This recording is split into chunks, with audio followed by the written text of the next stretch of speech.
Don't you just love waking up to a hot cup of coffee? Yeah, me too. But did you also know that the majority of coffee out there actually contain mold and mycotoxins? Yeah, I know. You do not want to be consuming these on a daily basis because it actually creates illness in the body.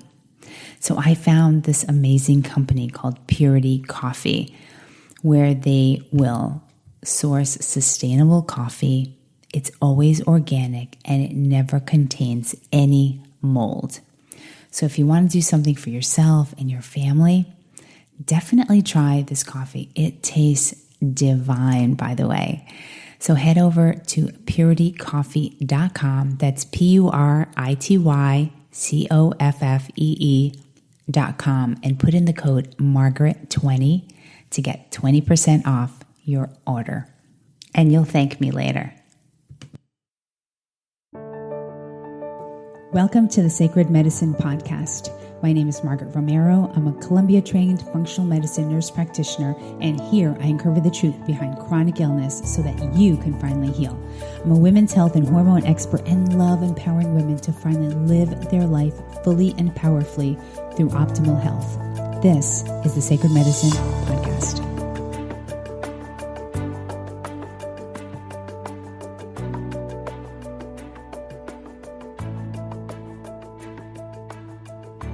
All right, welcome back to another week of the Sacred Medicine Podcast. Today we have a very special guest, Dani Williamson. She is also a fellow nurse practitioner. Now let me tell you, her story has taken her to hell and back. I mean, she started off with irritable bowel, then she got lupus. She had seen like 10 specialists over the course of like 24 years. Finally, do you know what got her out of lupus? She discovered functional medicine. And so, lo and behold, Dani today is lupus free, just like myself. So we are two very like-minded women in our profession. And so today we are talking all about her new book called Wild and Well, Dani's 6 Commonsense Steps to Radical Healing. It's coming out in November, coming out next month. And so we are talking all about her book, The 6 Steps, and you will learn that it is possible to overcome autoimmune conditions. I mean, we both are a complete testament to that.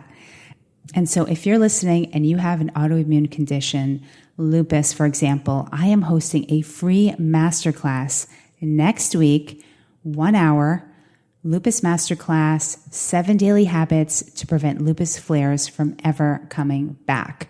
I am so excited about this.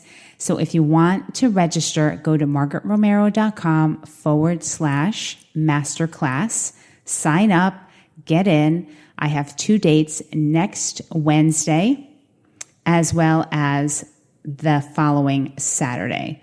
So I've got 2 dates. Hopefully you can make one of them. That's going to be October 13th or October 16th. And that's it. I will see you all there. Free masterclass if you've got lupus or an autoimmune condition. 7 daily habits to prevent lupus flares from ever friggin' coming back. I'll see you then.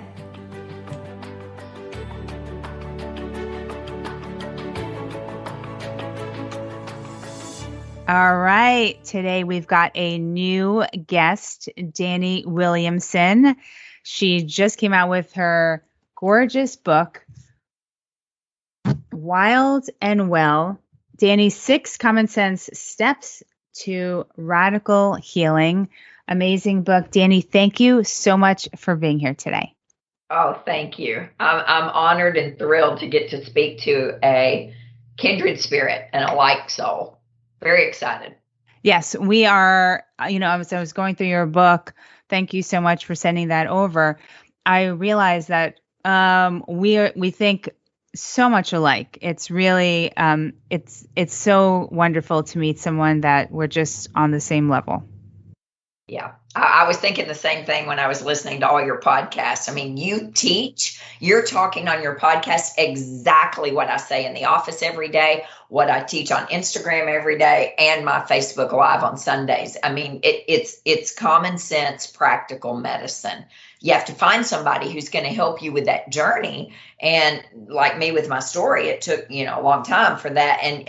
But it's not rocket science. Garbage in equals garbage out. Our bodies were designed to heal themselves. I wasn't born with lupus. You weren't born with lupus. She wasn't born with high blood pressure or high cholesterol, most likely, Right. or multiple sclerosis. What we turn on, you and I are living proof. We can turn it off or dial it back greatly. Amen. I can scream this through the rooftops every single day because it's so ingrained in people's minds who suffer currently from autoimmune conditions that it will never go away. Your body's attacking itself. You just have to deal with the pain. You just need to be on disability. And it's like a load of crap, honestly. Yes. It's not real. It's conventional medicines. It's their idea of what autoimmunity is, but certainly not mine, certainly not yours. And we're definitely proof of it. Yes, absolutely. I had a new patient just yesterday, and this has never happened to me in 11 years. But the first rheumatologist I saw, she looked me square in the eye and said, Danielle, there is no cure for lupus. It kills women every year. Here's your pain medicine. Here's your anti-inflammatory. What? And I didn't know anything about functional medicine. I was looking at her and she said, but we have to check your liver and kidneys every month, or every 6 months, because this Celebrex, I don't know what else she put me on. I was 35, Right. 20 years ago. Anyway, so I left there quickly and only went back once or so. I had a brand new patient yesterday with multiple sclerosis. It was her exact rheumatologist. 20 years later, You are at kidding. Vanderbilt, She's supposedly still the best of the best, Dr. K. She goes, I said, well, who's your rheumatologist? Because she was telling me how disappointed she was and how happy she was to get to come. And she goes, well, it's Dr. K at Vanderbilt. And I said, no, are you serious? And I told her my story. It was almost the exact same story 20 years later. There's no cure for multiple sclerosis, Sue, and then ... the whole thing. right. Yes. The whole thing. It's like they're trained to say the same shit over and over. Yes. Yes. In 6 minutes, maybe 6 minutes. Exactly. Uh-huh. Yeah. So what we do literally gets to the root of what turned on that lupus or that autoimmune disease or that high blood pressure, whatever it is. Oh, yeah. And what you turn on, man, it's amazing when you start to turn it off. But, I've done this for 11 years, and it took me going back to school at 44. I mean, I grew up in a total shithole of chaos. Complete shithole. My mother had attempted suicide multiple times. My grandfather died by suicide. I had chronic diarrhea from all that stress. I had my first colonoscopy at 20 and 20, I had the first one at 20 and I've had 4 afterwards, through the years, but it absolutely turned on those adverse childhood experiences. There was molestation in there. There was some abuse in there from a second stepfather. Those years of all of that childhood trauma turned on, my immune system and my autoimmune system. And it wasn't until I was 44 years old, first job out of nurse practitioner school, because I went back at 40 and I was an old one. And a doctor looked at me and said, Dani, what are you eating? I was working for him, Dr. Calvin. He said, what are you eating? And I was like, why do you eat anything I want? What are you talking about? I had just spent $196,000 in student loans at Vanderbilt and never told that your body's designed to heal itself. This is not a Nexium deficiency going on in this person. Exactly. And he said that to me. And I said, well, whatever I want. He said, well, do you take digestive enzymes? Do you take probiotics? Do you know your food sensitivities? No. That turned my entire world around 11 years ago and my practice.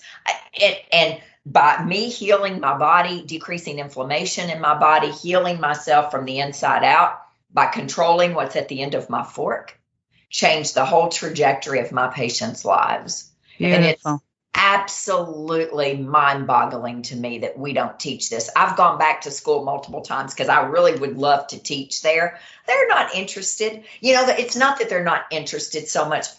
This is not on the boards. It's not taught to the boards. My son's in medical school right now, and it'll be interesting to see. He was learning about leaky gut yesterday, Margaret, and he sent me a slide, and they were talking about Peyer's patches and tight junctions and all the things, leaky gut stuff. But I wasn't taught that, and they're not interested in me going back and teaching it either right now. But I'm still holding out. I'm like a dog with a bone poking up there at Vanderbilt, trying to because good for you. That's good real for you. medicine. That's true healing medicine. Now, that doctor that told you all of that, it was someone you were working for, and he was functional medicine? Yes, he's family practice, and he stepped out of the boat about 20 plus years ago. And when he realized, we're really not helping anyone, family practice or any practice over here. And he's got a daughter with Lyme disease and one who's autistic, and he started digging around, and it changed his entire world, and he changed his practice, and he hired me. I was fired my very first job 6 months into it out of nurse practitioner school with all this debt, still on food stamps, two children. I was fired in the ER because I wasn't, quote, learning fast enough. I loved it. I loved the ER job. I absolutely loved it, but I had never intubated anything but a ferret in school. I was family practice. It wasn't acute care. Right. And I said to the doctor who fired me, I said, I love this job. I would be excellent at it. And I would have been a great ER nurse practitioner. He said, Dani, nobody loves this job. We only do it for the money. What? Best thing that ever happened to me was he fired me that day in Paducah, Kentucky. I was devastated, didn't know what I was going to do. I moved back to Nashville, got that job with Dr. Kalb. He hired me. He didn't want to. I had no experience. It was the best thing. It was great. I was there for 5 years. That's amazing. He was my mentor, and I learned so much from him, and I had to unlearn everything that had been drilled into my head. Oh, yeah. I mean, I would have to say the same. Yeah, I went to Columbia.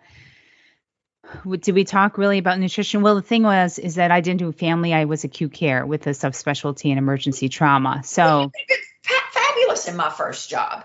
I'm a midwife and family practice. Why the heck they hired me, I'll never know. But anyway. So it was never something that obviously was taught, not in that setting. But when I was working urgent care and I would have people coming in with recurrent issues or stuff that I just wanted to just talk to them about functional medicine, like recurrent sinus infections. I all they wanted to have is an antibiotic. That's all. It wasn't my place. It wasn't a functional medicine clinic. This was an urgent care, in and out. They really only want 5 or 6 minutes, and they want to be in and out, and they want the prescription, and that's all. And they want the steroid nasal spray. They want the prednisone.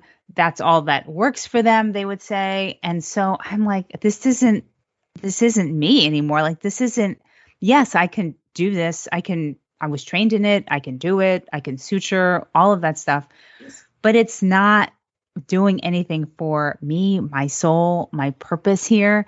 And so I gave that up several months ago, but after doing it and just kind of hanging in there while building my business on the side, I worked for urgent care. Really? Well, good. You can do it, and you can put those little pearls into those patients, And I did as much as I could. You need some colloidal silver. If you cut the dairy out, your sinuses would clear up. If you cut the sugar out, your joint pain would get better. If you cut the gluten out, your diarrhea may clear up, or your bloating, or your gas, so you could interject those little pearls. I did because that was the only I had to make this job as fulfilling as possible. You bet. And yes, every time they had sinus infections, I would talk about dairy. When they would come in with thrush, I would say, well, how much sugar? What are you doing? You need to do this, this, and this. When they would come in with gout, I couldn't help myself, And so I would spend a little extra time, and I would do a ton of blood work. Blood work is like thing. You and me both. You and me both. And you know, I listened to your podcast talking about providers who won't order blood work. That is one of my biggest pet peeves. Now, I have some patients who need to go. We have Quest in my office who need to go have their blood drawn with their provider or somewhere else. I cannot tell you how many times the lab order will come back with just a TSH and maybe a CBC, and they refuse to draw what I ask or what I need. Or I get patients in every week saying, you know, my endocrinologist won't check a free T3, doesn't believe in T3 or reverse T3, or I was diagnosed with Hashimoto's 15 years ago. Unreal. One time and said, there's nothing we can do about Hashimoto's, so we don't ever need to check your thyroid antibodies again.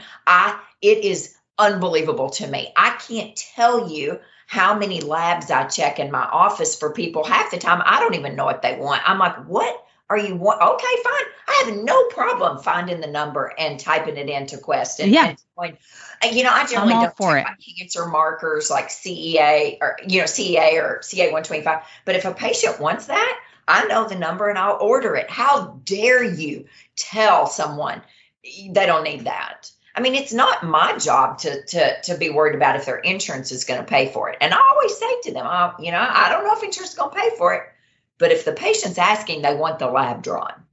Right. Right. It's maddening to me. So I was so glad to hear you say that you check a lot of labs. I do. And patients are very appreciative of it. I was actually the only provider at that urgent care that would draw a ton of blood work, because I would say, you know, or they would have a physical and they looked overweight. They didn't look healthy. I'm like, well, when was the last time you had blood work? And they would be like between 40 and even 60 years old. Oh, it's been like a long time. I'm like, do you take any medicine? No, I don't take any. And I'm like, well, let's see. It's because you haven't had blood work. I would just get these thoughts of like how you most likely have diabetes or you have metabolic syndrome, like something is going on. And so that would be my opportunity, rather than relying on them to go see their primary and get blood work. That was my opportunity to just, let's draw the bloods. I would do B12, vitamin D levels, even at the urgent care, just to see how well or not well these all of these people were. I would tell you that the majority of them, there was always something. Do you know how many people I would do a quick finger stick? Over 300, they had no idea they were diabetic. Unreal. And so I'm glad that I was there to be able to do this for them. And now I just pour all my energy into my business and my patients. You bet. Well, they miss you. I can tell you that. But you turned on a light bulb, hopefully, in majority of those patients that realize, you know, you've got to eat well, sleep well, move well, poop well, decrease stress, cultivate community. Those are my 6 steps that I work with. There's more than that, but those are the big ones for me. And you turned on a little light bulb for them. I'm thrilled to death. You know, when I opened my own practice 7 years ago and I left my office, the old office, I stepped out and I was thinking, oh my gosh, I'm going to go bankrupt. I'm going to lose it all. I'm going to lose everything. Still single, going to lose it all. I'm going to end up at a minute clinic. That's what I would always say. That's good. Well, big deal. That's the worst case scenario. I'm still employed, and you just got to step out and do it. And it has been the greatest thing I ever did. And good for you. I don't take insurance like you're direct pay practice, correct? Right. And I have learned when patients come to the clinic and they do pay out of pocket, they have skin in the game. Skin in the game. They are going to, majority of the time, do what you need them to do because they're paying money for something that, you know, I think if you had a $5 copay and you saw me, there's not much skin in the game there, you know. But if you pay that first visit, which is $500, you know, they are going to start cutting out gluten, dairy, sugar, corn, soy, eggs, and peanuts until we come back together. Mm-hmm. If you're relying on conventional medicine to get you through your chronic illness, you will forever be on medication. You will forever have symptoms. That's it. Bottom line. We have seen that with this last year with the virus. Oh, gosh. Yeah, don't get right? me started. So we are probably, I don't know if we are, but maybe the sickest country, overweight country in the world. I don't know. We're pretty darn sick, and lots of medications and lots of comorbidities. And I am telling you right now, knock on wood, praise the Lord. I've had one patient since 2019. Well, I guess 2019, 2020, I suppose, when this be in the hospital, and she was 76 years old from this, and she did not end up on a ventilator, but she was close, but she refused. She did everything I did. I was treating her from the hospital, I mean from the phone while she was in the hospital. And but I've had one patient in the hospital. Now I've had several sick, but no one has died, and one has been in the hospital. That's amazing. Something about functional medicine, about inflammation, inflammation. And preventative care. Preventative care. It's the key. And we don't practice that in traditional allopathic medicine. It's sick care. We don't prevent anything. Now, I am on a soapbox right now about we've had 18 months to get our health together since all this started, pretty much somewhere around there. 18 months. To decrease inflammation, move our body, get our nutrient levels up there, our D levels, and our magnesium and all the levels up there. Did we do that? Now, that many people did not. They went to comfort food, and they didn't buy the fruits and the vegetables and the fresh fish, fresh meat. All the shelves were empty of all the packaged, processed, bagged, canned, fake food, but you could buy every vegetable known to man. So we did not prepare ourselves for what's happening right now. Right. Shame on us is all I can say, is shame on us, because we had an opportunity to really nail it and to be in really great shape by the time this came around, which is what's happening now. Right. And it's what I preach all the time. I want people to just start eating better, taking some core supplements, and let's just start being healthier. Let's boost that immune system up. Right. Stop eating all that junk food. People now have time to cook. You have time now. And I just shared a post about this. Did you take time to learn to cook? Did you take time to teach your kids to get in the kitchen with you during this lockdown time we had when we were all home? Right? Right. Did you do that? And if you didn't, then that's not good. But it's never too late until it is, and let's get back in the kitchen and let's learn one ingredient food. People say, Dani, I don't know how to cook. I had it this week. I had a mother-daughter new patient. And the little girl just ate. She had a lot of processed packaged food and all this, and mom tried to be better. But I saw her mom yesterday, and she said, Dani, she has decided she listened to you, and she's picking out 5 recipes. I don't have recipes in my book, but she's picking out 5 recipes, and she's going to learn how to cook them. And she's going to learn how to cook one ingredient, God-made food. Perfect. That's amazing. That's amazing. It doesn't have to be complicated. No, it doesn't. There's not much. Olive oil, salt, and pepper won't make it. I mean, you just put it in the oven and just roast it. I don't. It's not hard. It's not hard. I'll put it in there. Well, how do you know when it's done? I don't know. I just take it out and put a fork in it and see. I mean, I don't know. We overcomplicate everything. But I'm in a hurry. Well, guess what? Then you need to automate, eliminate, and delegate everything you can in your life. AED your lifestyle now, because nobody's going to take care of you but yourself. And we're way overcommitted. We do way too much. We say yes to everything. There is nothing wrong with setting boundaries, cutting out the soul suckers in your life. I mean, people will drag you down, and you have the right to eliminate those people out of your life. Yeah. I mean, why would you continue letting them hurt you and drag you down? Delegate everything you can. Right? Let the kids do more. Let the husband do more. Or at work, maybe it's a work problem. Automate everything. Get all your bills automated. Do everything you can. Set your boundaries.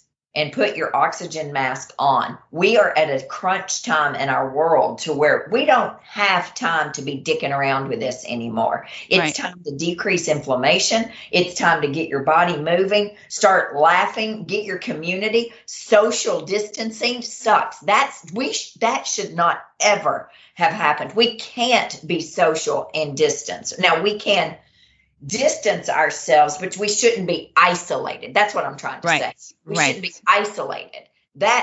It all got messed up. We could have all been out in the yard together, 6 feet apart or whatever, and still had community. We're not designed to live in isolation. No, we're not. Absolutely not.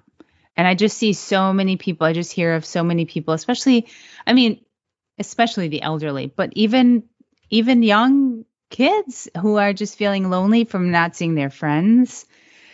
It's just been. I'm on the board for the American Foundation for Suicide Prevention, which is based out of New York City.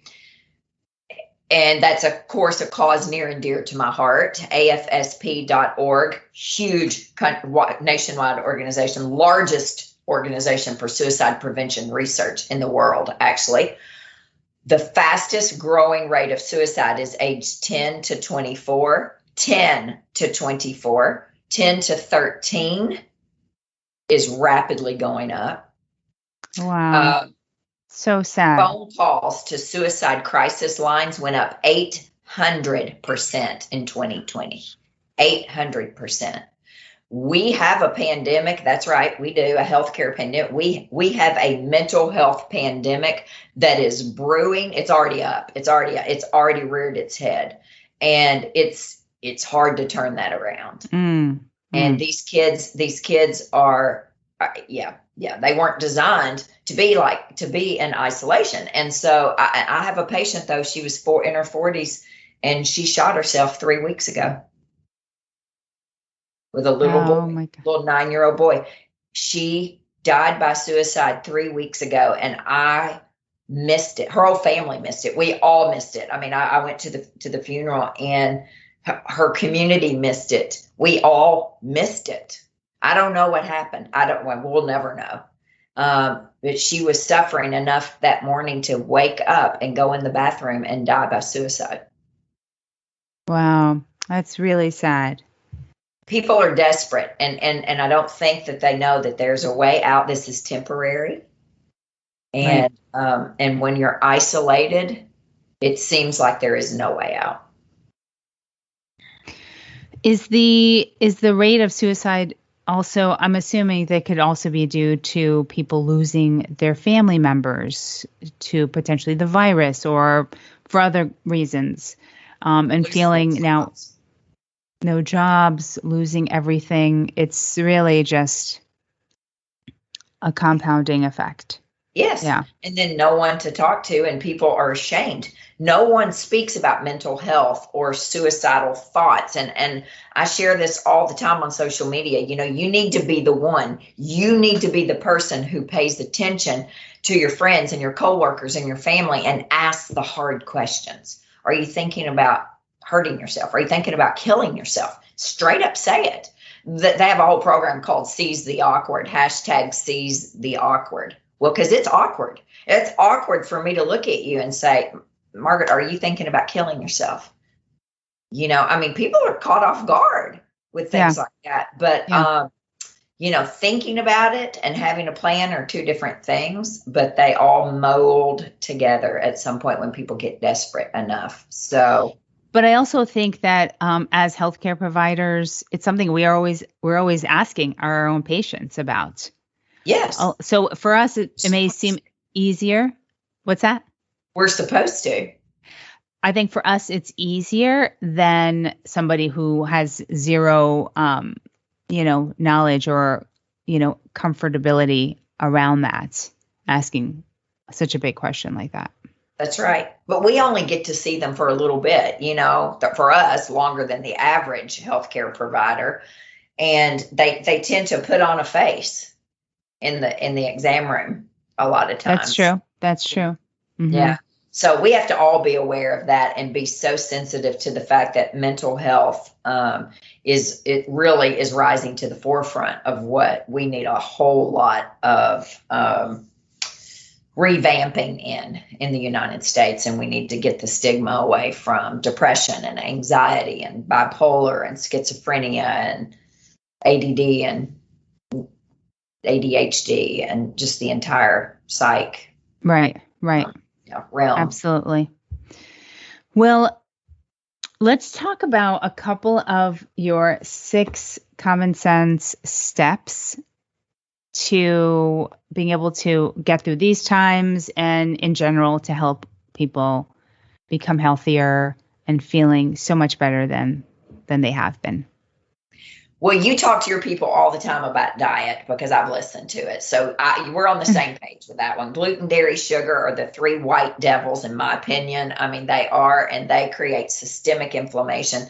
And the first thing I ask patients about in there, once we get through what they're needing, is, what's your diet like? And I mean, we break it down. And how did you grow up? Did you grow up eating fast food? Were you sick as a kid a lot? And did your mom cook and things like that? And do you drink enough water, right? Do you drink alcohol, which we'll get into with sleep? Alcohol doesn't help your sleep. Do you drink a lot of caffeine? Now, I'm not against coffee by any means. I think coffee's healthy, but, so we really break that diet down to, I'm a big fan of a Mediterranean lifestyle. I think it's the number top one out there. Now, I know the paleo and keto, and I understand all the other diets, but I do believe that a Mediterranean lifestyle is truly a lifestyle, and it is. And it's 1 ingredient fresh food, and you've got to eat more fruits and vegetables than anything else on your plate, right? Lots and lots of colors. Do you know we only eat about 12 foods? The average American only eats about 12 different foods, right? Corn, green beans, maybe broccoli if we're lucky. Potatoes for sure, about 12. And we feed our kids about 5 or 6 meals their entire life. We don't vary it much. They get hamburgers, they get spaghetti, they get taco night, they get pizza. Right. We don't do maybe roast beef if we're real lucky. But God designed hundreds of foods for us to eat. So I really push with my patients, go to that farmer's market and begin to learn your farmer. Go buy a turnip, for crying out loud. I mean, how many people go buy turnips? I love turnips. Go get some greens. Go get a Brussels sprout. If you don't eat Brussels sprout, just try something new constantly. Because again, olive oil, salt, and pepper will make most things taste pretty darn good. Yes. Eat well is the biggest step. And then sleep well. Your body heals when you sleep. If you can't sleep at night, I got this new puppy sitting below my feet here. I don't do well with lupus without sleep. And the last 4 nights have not been fun. And I don't feel great today. If you are not sleeping, you can never heal. You are creating systemic inflammation in your body. And this phone right here cannot be anywhere near your bed or the head of your bed. And my teenagers, I'm doing a whole series on teen health right now. They sleep with that phone right beside the head of their bed, just putting out It's insane. Underneath their pillows, people just put underneath their pillows right next to their head because they use it as an alarm. So then we're creating a glioblastoma brain tumor in that brain that, is going to pop up at some point. So the bed is for sleep and sex only, period. If you're not having one of those in it, now I don't have a boyfriend, I just got a dog, but I can read in my bed. Otherwise, get out of the bed. There's no TV in there. There's no computer, no wireless router, no telephones. If the phone's in there, it needs to be on airplane mode and unplugged. I did a whole series with an electrical engineer, and her entire job is decreasing electromagnetic fields in buildings, big buildings, and homes as well. She taught me so much about the bedroom, making it a sanctuary. If your HVAC unit, your heating and air unit, and many people in homes, it's outside their bedroom window. If it's less than 6 feet away from your head, you've got to move it because you can't stop those EMFs going through the brick walls. You've got to move. So with EMFs, distance is your friend. further than 6 feet away, always. People don't understand they're sleeping on those sleep number beds. They're sleeping on a minefield of electromagnetic fields going through their body. It's plugged in. It's an electric bed. They are literally getting jolted with EMFs all night long. So she said, unplug the bed, set it where it needs to be, then unplug the bed. And also unplug your lights on your nightstand. Because again, out of that outlet are the EMFs. Right. Now plug them in if you're not in the bed. So you got to sleep. And EMFs are just a tiny portion of that. You've got to have good sleep hygiene. You know, if you can't sleep, magnesium's great. Magnesium's one of my all-time favorite minerals out there. But you've got to clean up your bedroom and make it a sanctuary. It can't be cluttered and nasty. You got to eat well, sleep well, move well. If you're not moving, you're not going to poop well, you're not going to sleep well, and you're not going to eat well, because we know people who are more active, as a rule, eat well, sleep well. Eat better, sleep better, poop better. So you got to move your body. I don't care what you do. It doesn't matter to me if you hula hoop, if you are a tightrope walker. Shit, I don't care. Roller skater, skateboarder. I don't care. Just move your body. We are designed to move. I mean, our body is designed to move. Now, with autoimmune disease, some people feel worse after they exercise, right? So you have to honor your body there. And if you're a CrossFitter, but you have to go to bed for 3 hours when you come home, you may feel better mentally, but you're exhausted, then that's the wrong thing for you. It is. People don't understand that. No, they don't. It's too much on the body. It's actually CrossFitter. They need to go to yoga. I mean, they just want to get up and walk out of the room. Right. Until they do go and try it. And they're like, whoa, I feel better. Anyone, though, I think with a chronic illness that's in the middle of, let's say, a lupus flare, should not be doing anything close to CrossFit. It's all relaxation. It's all just gentle things. This is a time to be nurturing your body, not putting it through hell and forcing it to do a CrossFit. I mean, that's they don't understand. Get in the sauna then. You know, I tell people the sauna, there's a reason saunas have been around for eons. I mean, the Finnish knew the power of sauna.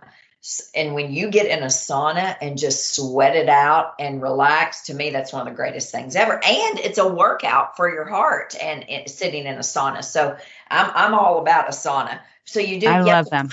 You have to find the proper movement for your body. And it may change through the years. Mm-hmm. I'm 55 now. I need weight training. That's not cardio. That's hard. I need weight training because I'm losing muscle, as we all are.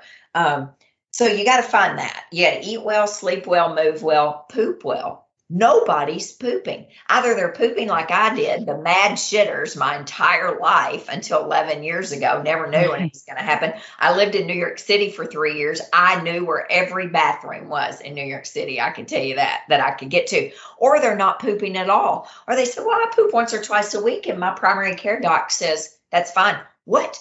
No, you can't. You're supposed to poop like that new puppy I have below my feet right now. Like you're supposed to eat and poop, not two times a day is great. Maybe 3. That's nice. Have a good number 4 on the Bristol stool chart, poop. And nobody's pooping, but you'll poop. It's so true. With some exercise or some water. It's not just fiber and water with everybody, you know, I mean, because people try that. They do try that. But you got to move, and maybe you need some magnesium, you know, maybe you need more fresh vegetables and less Chick-fil-A in your diet. And because that's health food, right? Chick-fil-A is apparently. So popular. It's insane. I've never even had it. Have you ever tried it? I've never tried it before. I've had Chick-fil-A because you remember I was a single mom with 2 kids. I didn't know better. It's chicken. It's better than McDonald's, right? Well, it's loaded with MSG. So here's what I tell people about. This doesn't involve pooping, but about Chick-fil-A or Cracker Barrel or McDonald's or Taco Bell. There is a reason that Chick-fil-A tastes the exact same as it does in Franklin, Tennessee or New York City on the Upper West Side. It was made in a chemistry lab. It's a chemistry experiment. It's a lab experiment. You are a product of the food industry's lab experiment.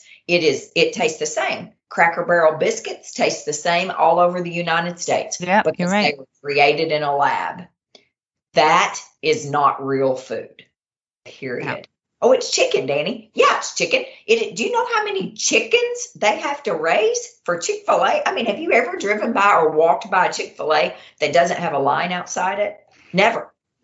Do you know what those chickens are actually eating? And oh gosh, they're what they're injected with, and they're big old chicken breasts. There's a reason your chicken breast is so big. It's loaded up with probably all the estrogen, and I can't prove that. I haven't looked at all that, but I mean, I'm assuming that these are not free range pastured chickens out there just eating the ticks and the grass and all the things. They're being fed all the bad GMO corn. They're getting antibiotics. Of course they are, because most likely they're in little cages. They're sick. A lot of them are very sick. They're very sick. Yes. Yeah. And people don't understand that. So you got to poop well, right? You've got to poop well, and you have to de-stress well. Well, that's a hard one. So hard for people. Oh my gosh. We go 90 to nothing, 100 miles an hour. And we go, in the last year and a half or so has either been unbelievably healing for people, a tiny amount of people, or extremely stressful. Yeah.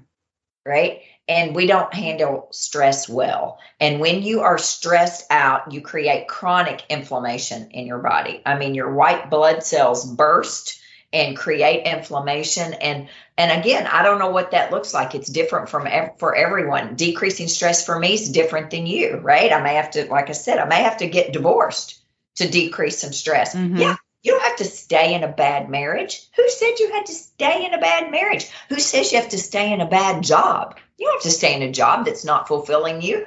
You can find a new job. Start putting your feelers out. Yeah, exactly. Yes. Yes. Yeah, exactly. And so de-stressing well, get your children in line. And if they're little children, it's way easier to get your kids in order when they are little toddlers than it is when they're 6'4", like my son right now. So, take care of your kids, make sure they are, they're in line and they're disciplined. I mean, these are all things just like a puppy. If you don't train the puppy when they're young, you've got a Hellcat when it's a year old, right? Definitely.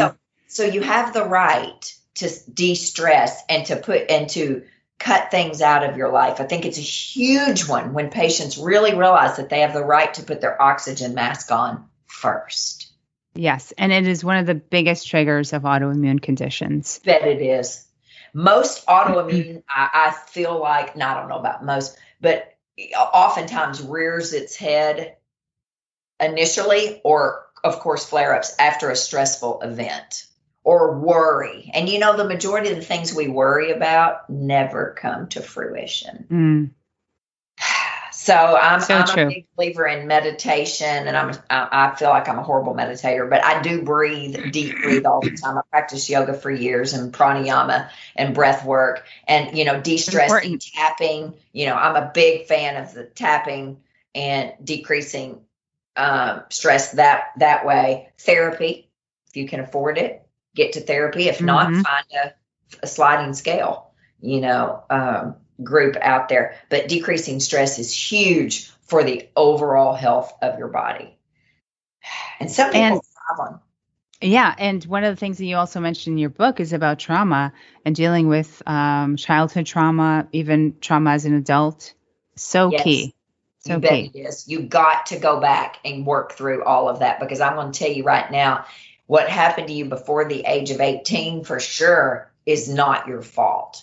And when you realize that, and when you do the hard work, I've done EMDR, I've gone to Onsite, which is a week-long experience, psych stuff.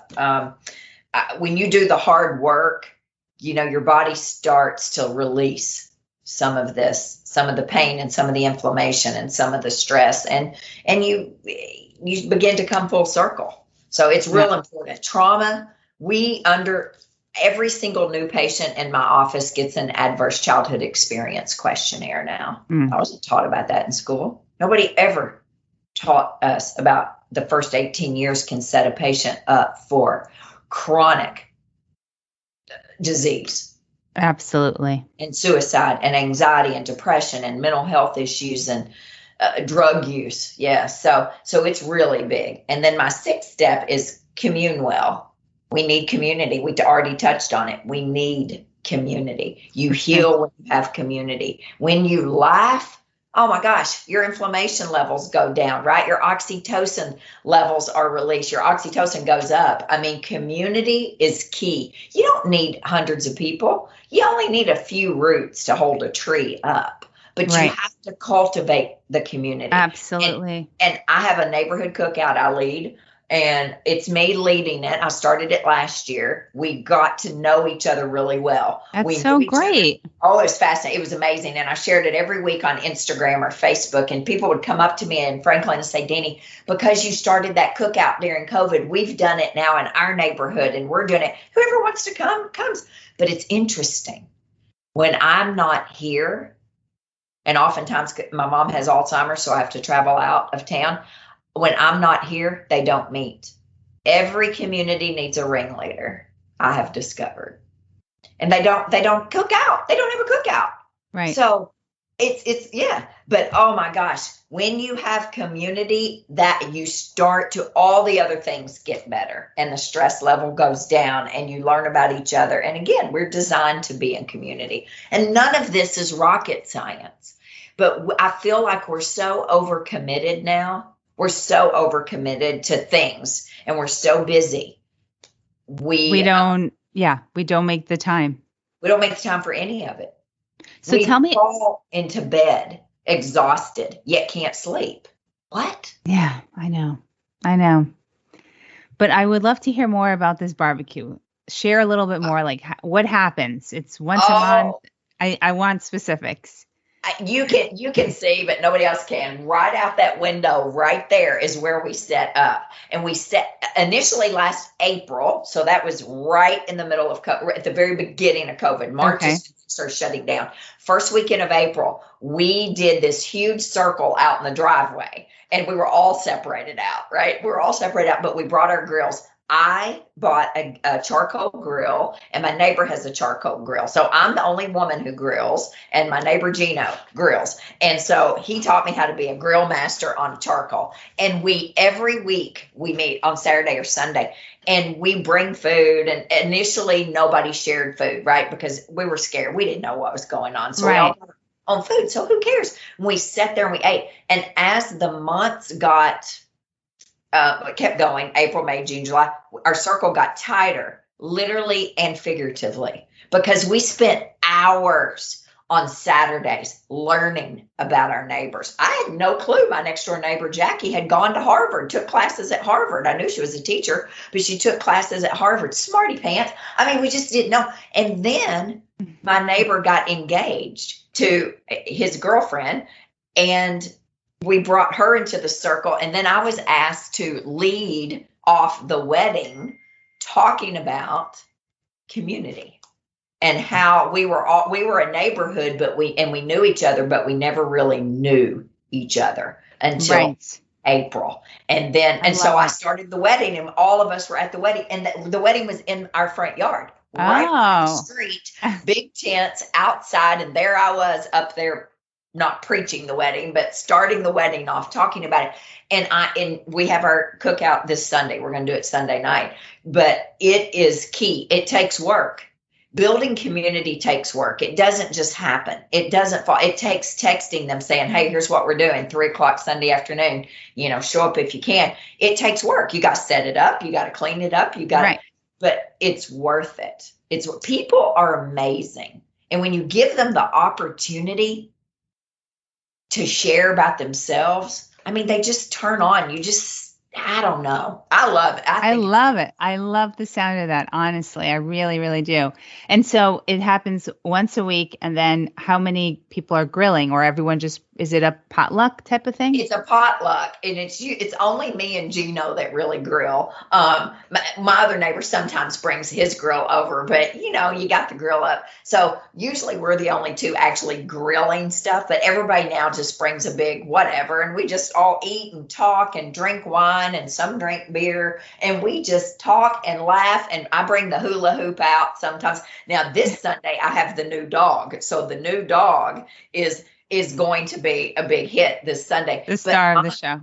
My dog was like the neighborhood dog. He was 11 years old, an English bulldog. He died at my cookout last year in the middle of my cookout. Oh, now, my let me tell you about gosh. the power of community. It still hurt, but we were in a circle. Harlan went to every single person in the circle and was licking their hands and talking. He's old, 11-year-old bulldog, just panting. I'd take him back up. He had a little bit of coconut whipped cream, right? Because we don't do dairy here. Coconut whipped cream, and he had some beef short ribs. Like at the walking around, he walked up to my front porch, and we all thought he was just laying there watching us. He laid on the front porch, paw over the step, mouth laying on his paw. He was watching us, and we were for like 30 minutes. We were talking about, look at him. He's just checking out the whole neighborhood over here, his community. Right. I'm walking up, bringing a tray up. I said, hey, Harlan, look at you. I took a picture of him thinking he was real relaxed. The damn dog was dead. He died watching us. So I was like, oh my gosh, my dog is dead right on my front porch. I put my tray down. I ran down to the circle. I said, guys, Harlan's dead. The entire neighborhood jumped up. And this was a night that everyone was here. If you don't think there's a God thing in this, every single neighbor was at this cookout. They ran to the porch.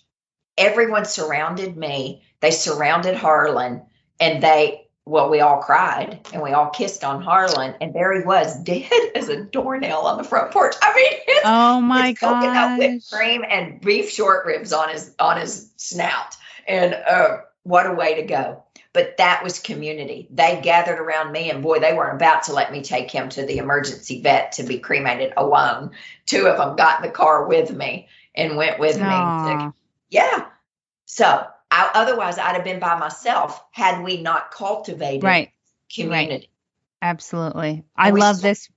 I love it. I love the whole story. I love that you cultivated this community. You can do this in New York. You can do this in Franklin, Tennessee. You can do it in Kentucky, New Hampshire. You can do it anywhere. What do you do in the winter? Well, we kind of called it off a little bit. We went until late this year. We went until November. And then kind of wintertime, we didn't do much. We did one cookout out back around my fire pit, but everybody just kind of hibernated in the winter. It was our first year to do it. We've all been here forever and never done it. So this year, maybe we'll keep it going in the winter. But, we'd have to be inside, and people are a little odd still about being right. in. Right. Mm-hmm. I get that. I know I was thinking about doing something here in this building that I live in. There's a lot of women, and I kind of wanted to create a community of women. There's a book club, but that's not really my speed necessarily. But I was thinking about doing that and sending out. We have a building email, and so I can sort of reach everyone. So do it. You won't regret it. And you'll be the one that they come to for things. It's really interesting. And so, it was probably the greatest thing that I've ever done in recent years. I love it. That kind of sets a precedent for other people. And I share it. I go live on Facebook during our cookout, and I'm like, okay, guys, here's what I'm cooking. Here's what's on the grill. You don't have to be I have to check it out. You can just cook this, cook that, and so people get to learn about cooking stuff too, but then they get to see community. I don't do much with them because, they don't want their life on Facebook. I'm the one who's on Facebook, but you will inspire other people by what you do there to do it in their neighborhood. Well, you inspired me for sure. Well, you get to know people, man, and people are funny. I mean, funny, and like in a good way, like funny. I mean, yeah.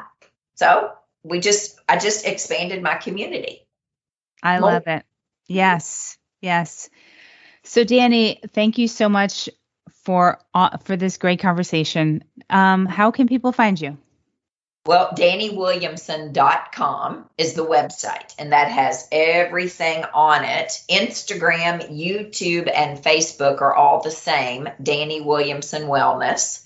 So that's easy. Instagram, I put up a lot of posts every week on things. And then Facebook, I do a Facebook Live on Sunday nights that gets transferred over to YouTube on Monday. And then the book is available everywhere books are sold. Amazon, Barnes & Noble. I was so blessed that Barnes & Noble, Books A Million, Parnassus Pal, they all picked it up. So great. It comes out November the 9th, but it's number 1 on Amazon right now for new releases. Congratulations. Pre-order. Yeah, pre-ordered. So hopefully we'll see. And so, yeah, they can get in touch that way. We've got a great website. They can learn a lot. I'm all about just like you. And this is what I love about you and what you're doing with your tribe. This is expensive, what we do. You know, it's expensive for functional medicine a lot of times. And then they're paying for compounding prescriptions. And it's a lot of money involved in this sometimes. I believe when we've been given much, you have to give back much. And I give out free education all day, every day, as do you. And I don't know that people realize how valuable that is. Teaching people for nothing, because it all comes back to you anyway, and so I just love that about you, that you teach at heart. I mean, it sounds like to me you're like really a teacher at heart, which apparently I am too, because I love to share it. Yes. And so I think they all, if everybody who's listening to this doesn't follow you, if any of my tribe is listening to this, you need to follow her, because, and it's Margaret Romero, right? On Instagram. That's it. Mm-hmm. And follow her, because she's loaded with a wealth of information, and she's living proof like me. What you turn on, you can turn off or dial down. And it's not rocket science, is it? No. But I wish it was taught in medical school. Oh, me too. But you and I are close to the same age. I feel better now than I did in my 40s for sure, and my late mid 30s and up. Way better now. I think I look younger also.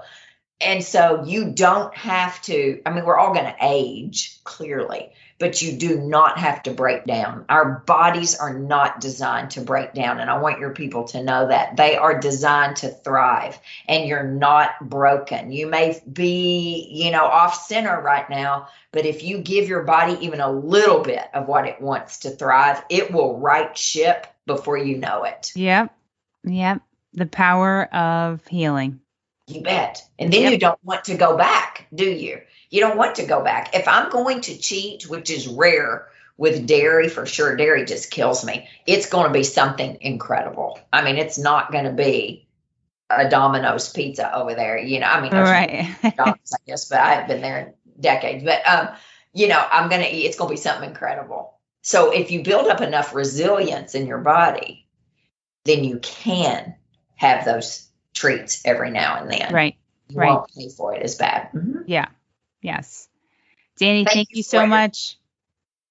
Thank you so much for today, for this interview. Congrats on your new book. Thank you. I'm going to have all of the information on the show notes. Thank you.